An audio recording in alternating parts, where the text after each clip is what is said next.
মাম্মা ready হয়ে গেছে। আর এই যে জামাটা ওর, এটা পেয়েছিল অন্নপ্রাশনে। তো জামাটা কে দিয়েছে জানি না, আমার ভীষণ পছন্দ ছিল এই জামাটা, চিকনকারি। তো আজকে এর আগে একদিন পরিয়েছি, কিন্তু কোথাও যাইনি, বাড়িতে পরিয়েছিলাম। কোথায় আজকে আবার পরালাম। এখন মাম্মা হেয়ার ব্যান্ড করবে। এই যে এতগুলো হেয়ার ব্যান্ড রয়েছে, এখন ও বলবে কোনটা পরবে। কোনটা পরবা? এইটা পরবে, পিঙ্ক। দেখি কোনটা, এটা না এইটা, এটা তো ম্যাচ হলো না। রেড পরো, রেড। আর এই হলো মাম্মার চুড়ি, ব্রেসলেট সব কিছু এখানে রয়েছে। এটা দিয়েছে পিপি, পিপিরটা পরবে না, এই ব্রেসলেটটা পরো, পিপি দিয়েছে এটা পরো। দাও আমি পরিয়ে দিই, দেখি হাত দাও, হাত দাও। বাহ। হ্যালো সবাইকে, তিথিস ওয়ার্ল্ডে তোমাদের সবাইকে স্বাগত। আজকে হচ্ছে রবিবার সকালবেলা, আর আমরা বাড়ির সবাই এখন স্নান করে রেডি হয়ে যাচ্ছি পুজো দিতে। আমাদের হাবড়ার এখানেই রয়েছে ফুলপুকুর মন্দির, তো সেইখানে আমরা যাচ্ছি সবাই। তবে আজকে আবার 2টোর পরে অমাবস্যা লাগবে, জানি না ওখানে কি হবে, পুজো দিতে পারবো কি না পারবো। তো ঠাকুরের নাম নিয়ে বেরোচ্ছি, দেখা যাক। তো বাইরে আবার প্রচণ্ড মেঘ করেছে, বৃষ্টিও পড়ছে, এর মধ্যেই আমরা এখন বেরোবো। আর এই হচ্ছে মামা। চলো বেরোই, পুরো ভিডিওটা তোমরা দেখতে থাকো, আশা করছি ভালো লাগবে।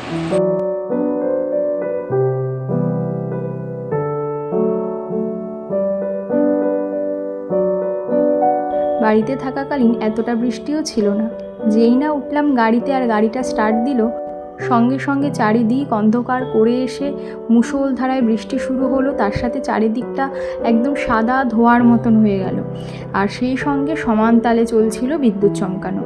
তো গাড়ি চলছে, কিন্তু আমরা ভেতরে শুধু ঠাকুরের নাম করছি, আর যে কতটা ভয়ে ছিলাম কি বলবো। তো এই বৃষ্টি মাথায় নিয়েই মায়ের মন্দিরে আমরা পৌঁছই, এবং সেখানে গিয়ে দেখি যে চারিদিকটা একদম ফাঁকা, সেরকম পুজো দিতেও কেউ আসেনি, আর মায়ের মন্দিরের যে গেটটা সেটাও বন্ধ রয়েছে। তো সেটা দেখে আমরা ভাবলাম প্রথমে যে হয়তো অমাবস্যা লাগবে, সেই জন্য আজকে পুজো আজকে থেকে বন্ধ। তো তারপরে ওখানে একজন ছিল যে আর কি মন্দিরের কাজ করে, এক ভদ্রমহিলা ছিল, ওনাকে জিজ্ঞাসা করায় উনি বলল যে না, অমাবস্যাতেও এখানে পুজো হয়, মন্দির বন্ধ থাকে না, আর প্রতিদিন দুপুর 12টা আর রাত্রি সন্ধ্যা 7টার সময় পুজো হয়।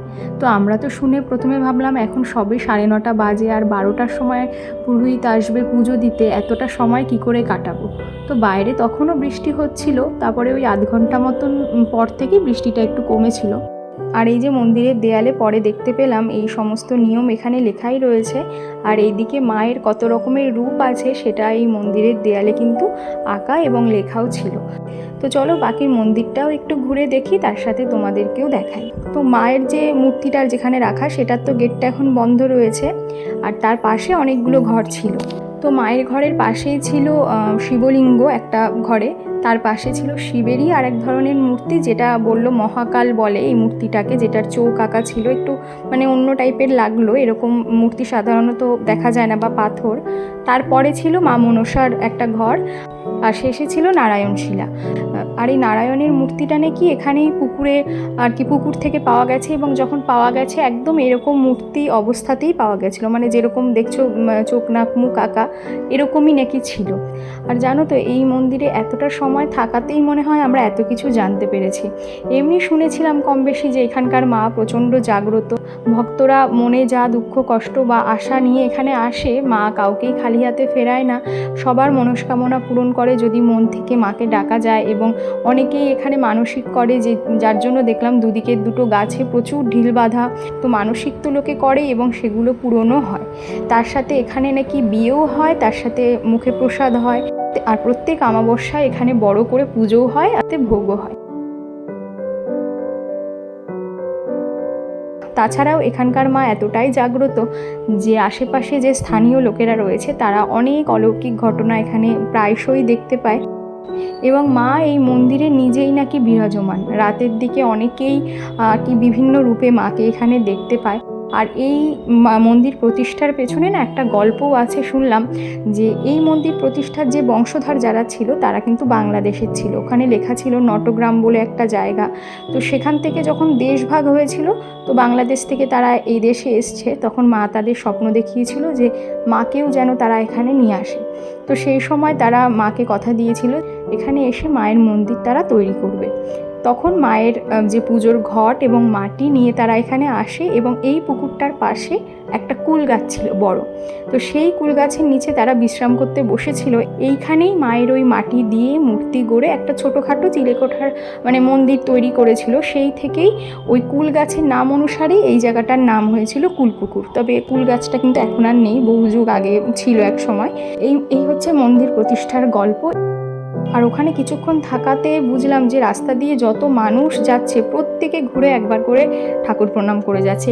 আর এটা একদম যশোর রোডের ওপরেই, রাস্তার পাশেই, বেশি এদিক ওদিক গলির ভেতরে ঢোকার কোনো ব্যাপার নেই, একদম রোডের ওপর।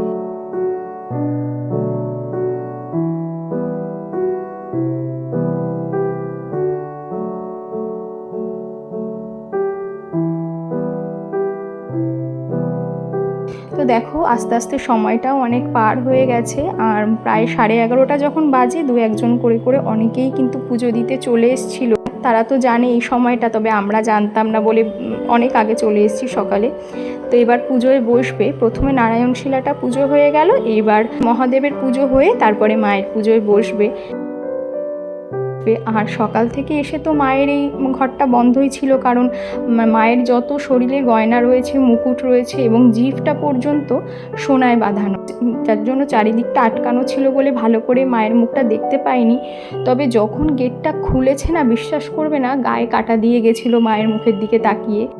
মায়ের চোখে মুখে দিয়ে যেন জ্যোতি ঝরে পড়ছে। কিছুক্ষণ মায়ের চোখের দিকে তাকিয়ে থাকলে না আপনা আপনি চোখে জল এসে যাচ্ছে, আর একটা অন্যরকম আবেগ যেন ভেতর থেকে বেরিয়ে আসছিল। তো বুঝতে পারছিলাম সত্যি মা প্রচণ্ড জাগ্রত। তো এক কথায় অনেকে বলে না যে ভয়ঙ্কর সুন্দর, তো মায়ের এই রূপটা দেখে আমার ঠিক সেই কথাটাই মনে পড়ছিল। তো এদিকে তো পুজো শুরু হয়ে গেছে, পুজোটা আগে হয়ে নিক, তারপরে বাকি কথা তোমাদের বলছি।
আমরা তো এমনি পুজো দিয়েছি নামগোত্র দিয়ে, তারপরে গাড়িটাও আমরা আজকে আবার পুজো দিয়ে নিয়েছিলাম, কারণ গাড়িটা আনার পরে আমাদের কালীবাড়িতে পুজো দিলেও ঠাকুরমশাই নিজে এসে যে পুজো করা সেটা করেনি। তো এখান থেকে সেটা করিয়ে নিলাম, কারণ আমরা শুনেই এসেছি যে এখানে প্রতিদিনই গাড়ি পুজো হয়ে থাকে।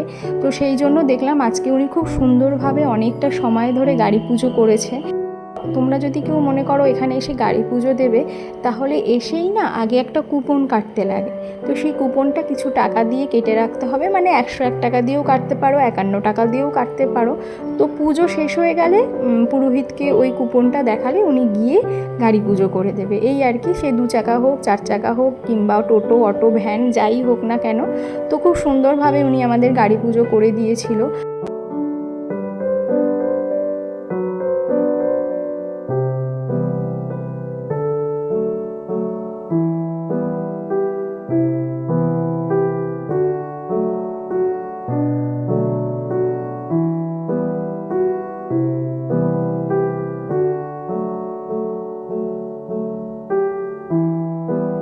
সব সেরে উঠতে উঠতে প্রায় 1:30 বেজে গেছিলো।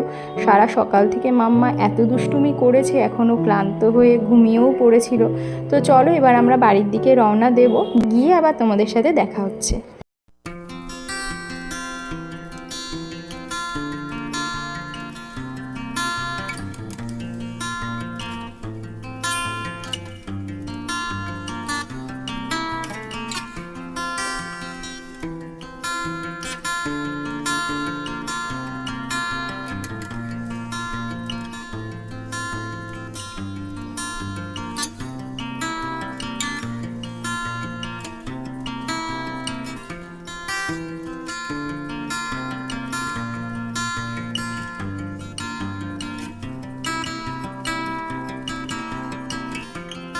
বাড়িতে ফেরার সময় আমরা এটাই বলছিলাম, যাওয়ার সময় কি দুর্যোগের মধ্যে দিয়েই না আমরা গেছি, আর আসার সময় একদম পরিষ্কার রোদ ঝলমলে আকাশ।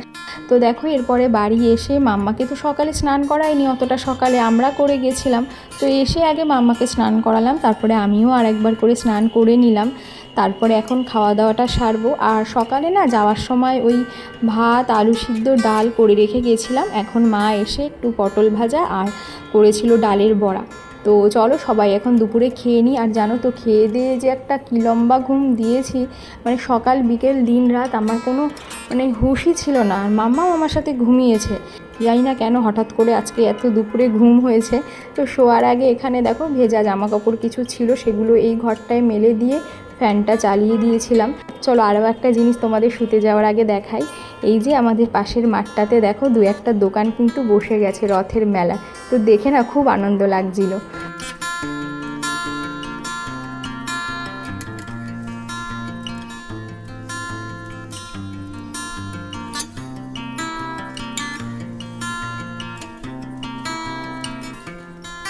এই যে সন্ধ্যাবেলা আজকে সবাই ঘরে রয়েছে বৃষ্টির মধ্যে, তাই ভাবলাম ফ্রিজে রেখেই দিয়েছিলাম লোটে মাছটা, আগের দিন এনেছিল, একটু পকোড়া করব বলে, সেই জন্য সন্ধ্যাবেলা লোটে মাছের পকোড়া করলাম।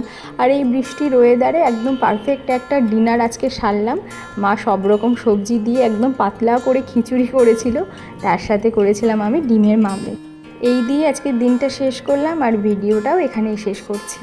কেমন লাগলো আজকের ভিডিওটা তোমাদের অবশ্যই কিন্তু জানিও। আর যারা আমার পুরো ভিডিওটা দেখতে দেখতে শেষ পর্যন্ত চলে এসছো, তাদেরকে বলবো আমার ভিডিওগুলো যদি তোমাদের পছন্দ হয়ে থাকে প্লিজ আমার চ্যানেলটা সাবস্ক্রাইব করে আমার পাশে থেকো। আবারও খুব তাড়াতাড়ি দেখা হচ্ছে নতুন ভিডিওতে। সবাই ভালো থেকো, সুস্থ থেকো। Thank you.